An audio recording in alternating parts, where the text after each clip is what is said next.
Wyandotte County Sheriff's deputy now fired from his job and facing a criminal charge. Investigator Ryan Kath has a story you'll only see here on 41 Action News. And Krista, this deputy says what he did happens all the time in law enforcement, but the Sheriff's Department says his attempt to collect child support payments was against the law.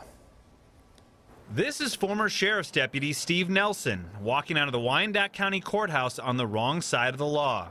Nelson is charged with official misconduct, accused of using his law enforcement resources to snoop on his deadbeat ex-wife Lisa, who owes years of delinquent child support. I just wanted to know if she had warrants.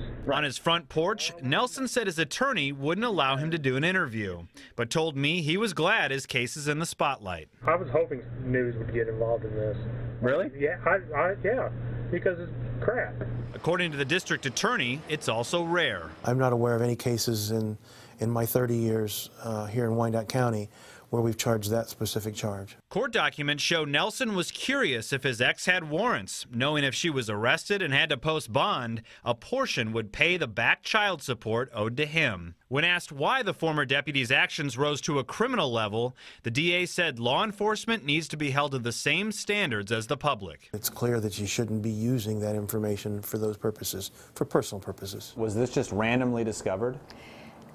Yes. Sheriff's Department spokeswoman Kelly Bailiff said the inappropriate search was flagged during a routine audit of the county's use of the National Criminal Database. Bailiff told us each search of the system requires a key fob and a password. It looks like his scheduled release date is January the 4th. Since background checks have details like social security numbers, computers at the detention center are positioned so people passing by can't see the info on the screens.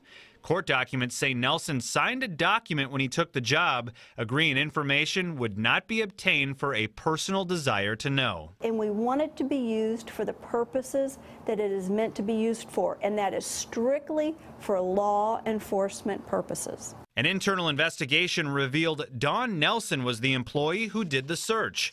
She also happens to be an ex of Steve, but the two are on good terms. What was your reaction when you heard he was criminally charged for this? Amazed. Dawn also lost her job, but escaped any criminal punishment. So when he asked you to do that, did it seem like a big deal? Not at the time. It's something I've done for other deputies over the 6 years I worked there. So it happens all the time?